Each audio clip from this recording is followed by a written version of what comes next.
Hello and welcome to Random Fandoms Miniature Paintings Part 3 with Billings Public Library. Today what I'm going to be doing is showing you some inks and finishing up this little mini. I did want to start though by letting you just take a quick look at the work that I did between videos. I did finish up, as you can see, some of her accessories. If you remember, on her belt and her pouches, we started with a black, and that allowed us to sort of add a little bit of depth to the belt. If you can see, I've left the black on the edges and between the bits of silver and brown, just to give it a little more realistic feel. And then the other thing that I did do was I did one more layer of her dress with a bit of a shimmery color. I did a blend of like a baby, I made a baby blue with a pearl white, which actually has some iridescence to it. And I did that top layer with a dry brush, like the dry brush technique that I showed last time. And then the same with just a high white with the pearl for her ruffle. And that's where she's at right now. So today I'm going to show you, as I said, some inks. Now what inks are a intense pigment that is suspended in water, or a medium, a watery medium. And if you can hear, it is a very thin medium, and you can get it in a lot of different colors. When you're starting out, excuse me, I would recommend getting at least 3 different colors. You'll need a brown and a black, and then depending on what kind of flesh tones you're using, like if you're doing a peach tone flesh tone, then you'll also want some of this, which is called flesh wash, which has it's a brown, but it's got a little bit of a reddish undertone to it. And before we start, just some ideas what you can do with these inks. They're mostly used for shading, meaning you could actually, instead of the layering technique that we did, you could use inks when you're just getting started and wash the miniature with the ink and then layer up from there. You can do an overall wash. If you notice, this is kind of just like a guide coat that I've started with this particular mini. She's going to have leather armor, so I just did a brown ink and I just washed it over the entire mini. And that kind of let me see the details a little bit more, and it also gave me a base to start from. Other things that you can do, this is sort of a magical hellhound that I created. The way I did this was I started with black, and then I went with white and just detailed the muscle structure in white, and then I just washed over the whole thing with a purple. And this was a translucent part of the miniature, and then I used ink with that as well, which allowed it to keep that sort of translucent quality. And then what I'm actually going to be doing mostly with this miniature today is I'm going to use it to help me bring out the details of the face. For this, I'll set the ones I don't need aside. I will be using a flesh wash since she has peachy skin. If you were doing different shades, you might go with a brown. Just something that, whatever you feel works best for you. And here's how it goes. Now, this is really an intense pigment, like I said, so it's okay to water it down some. The other thing about ink to keep in mind is that it is very unpredictable. So be careful when you're brushing it on. It's designed, obviously it's very watery, so it's going to go down into the cracks and crevices, which is great if that's what you want it to do. But you also want to be careful not to let it go where you don't want it to go, or you'll be, repainting big pieces of your miniature. Trust me, that's from experience. So I have my detail brush. Actually, this is the fine detail brush, since I don't have a lot of area to cover. I'm just going to wet it down a little bit and point that tip a little bit more. Okay. So what I'm going to do is I'm going to take the flesh wash right there, and it's very similar to doing any other kind of paint, but as soon as you put it on, it is going to start to run down into the crevices. So just keep that in mind. I like to blot it a little bit after I've dipped my brush. So here we go. And this is kind of the great unknown here. So if you note, I don't know if you can see, it kind of sucked right up into the brush. Just a quick dip, and then I'm going to water it a little bit just by dipping it a couple of times, and then I'm going to blot it. All right, moment of truth. And just like with everything, just try to get it pretty much only where you want it. Like, I want to be careful not to get it in her hair. I'm just gonna make sure I get it on her face. Even though it's quite dark, and that's okay, because we're gonna come back around and highlight the parts that we don't want dark. And you can see, now that probably doesn't look very good right now, but you can kind of see how it's immediately sort of picking up the details of her eyebrows and her lips. The other piece that I was gonna do some inking on, and I believe I still will, is her apron. One piece that I really have not touched yet.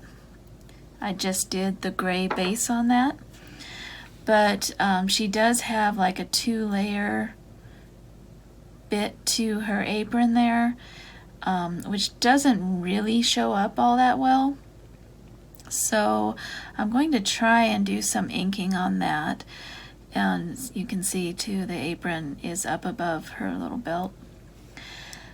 So for that, what I think I want to do is I want to use what we call, this is a Nylon oil. It's a shade up from a standard black. I could certainly use black. I do have some blue ink. I could use a blue ink, but I'm gonna try this and just see what the effect is, because I don't want like a really strong effect on it. I just want to be able to shade the difference between the two pieces of the apron. So again, I'm going to dip that, blot it a little bit.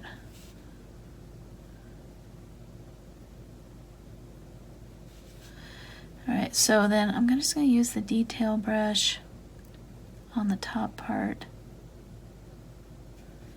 And I'm going to try to be careful here, because I really just want it to run into the crack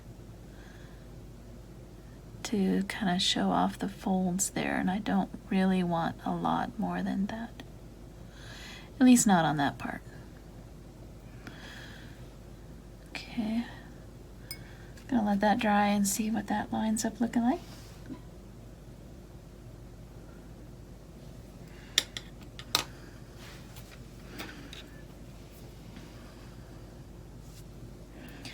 And then for the rest of it, I'm gonna try a flat brush. This is just one that I use for like bigger areas a lot.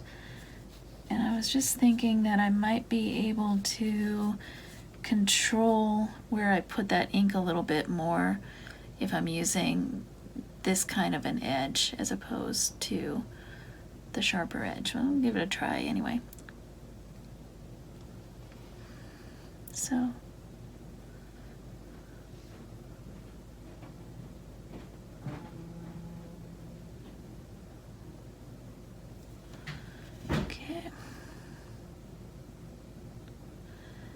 you can also kind of see the more I move the ink around, the more it kind of becomes difficult to control. And you might wind up like accidentally picking up a little bit of the color and, you know, taking it off of the thing where you don't want to do that. So be careful with that. Using inks can be great when you need to pick out details like fingers,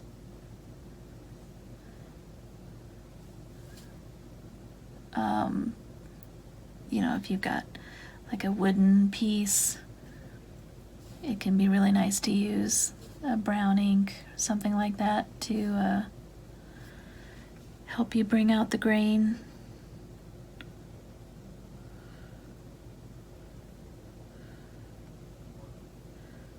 Or like here, we're just trying to get some shading.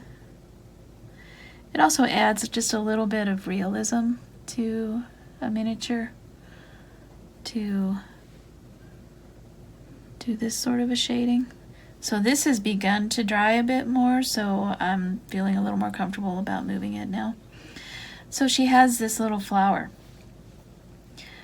And so far all I've done was I've just painted it white. What I was thinking of doing was to do an ink on that, because that can sort of sometimes give you that translucency that looks really kind of cool. And I was thinking the flower might be an excellent test for that. But since it's such a small thing, and I don't want to get too much ink on it, I'm going to use my fine detail brush, my ultra fine detail brush, which is this one. You can see how small that is compared to the fine detail one. And give this a try. I'm going to use a purple just to have a little bit something on there that isn't blue and white. Okay.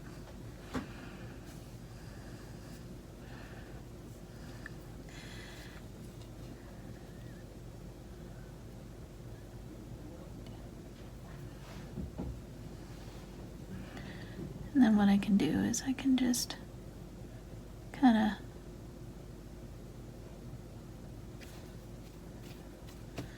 try to get some of that ink back off just by sort of dabbing at it.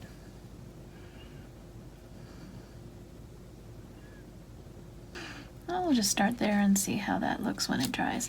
So one other thing about the ink is that you're never going to be quite sure what it's going to look like until it's actually dry. Okay, back again. So I did just a little bit of work, a little bit of touch up on her apron. You can kind of see now it's fairly subtle, but that gray Nylon oil ink has pretty much dried. I did go back in and I did a little bit of dry brushing in the original base color along the edges and the center of the apron. And then of course I did a blue for the top piece of the apron. What we're gonna do right now is I'm going to go back in and re-find her face in so many words.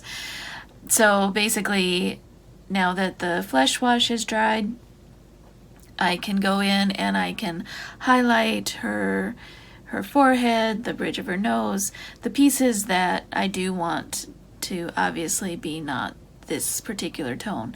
But just like with the layering, I'm going to leave the washed pieces dark where they need to be dark, so that when you just look at her, you'll be able to see her eyebrows, her nose, her lips. Okay, so to do that, I mixed a little bit of our original tone, the original flesh, which is called Fair Maiden. It's a Reaper color, and then I just mixed it with just a drop of that bone white that we used for the second layer of the ruffle. I was just thinking that rather than a stark white, that the bone would give it a little more warmth. So that's the color that I've got there. I am going to use my fine detail. And let's see how this goes.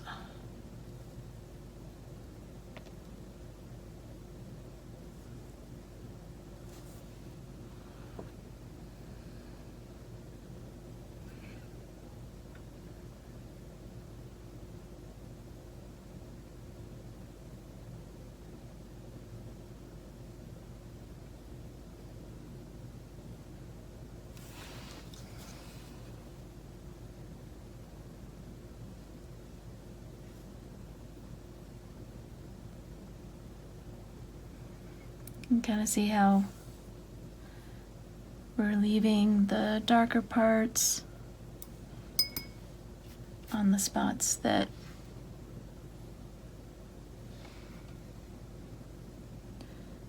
would be seen as shadowed if you were looking at somebody. But you still want to get it nice and even. You know, we don't want her to wind up looking like the Joker or, you know, a kabuki mask or something.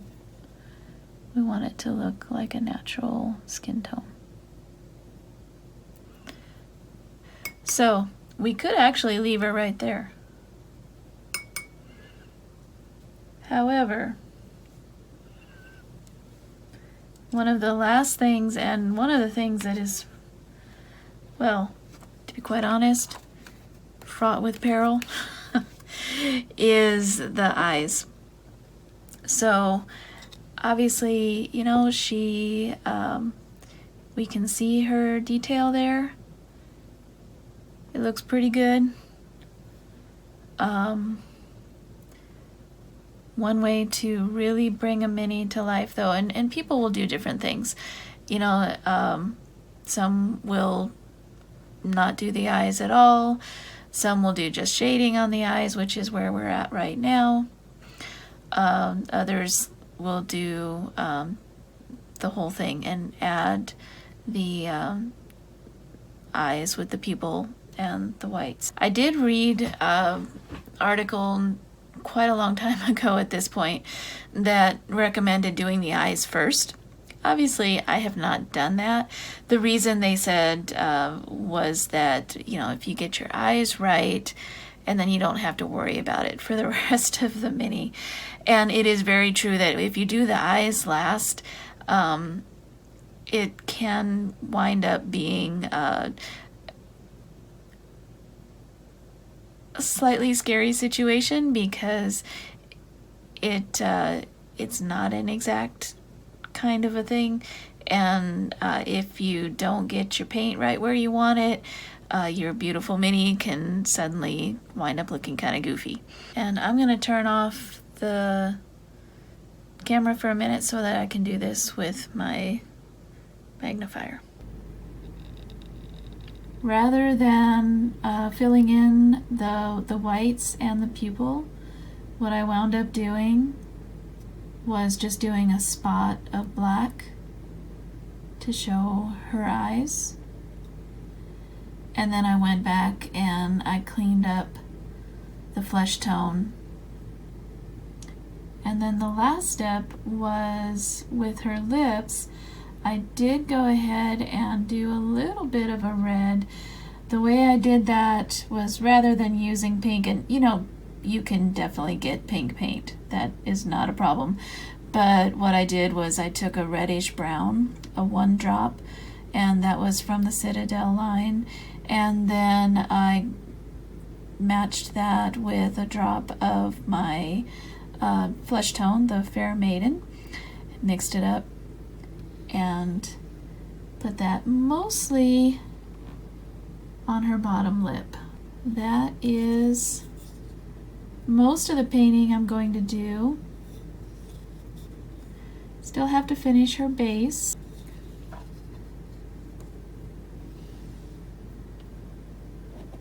Please let me know what you thought in the comments, and if you would like to see more painting, maybe some different techniques in the future. For now, I am Barb with Billings Public Library, and I'll see you again soon.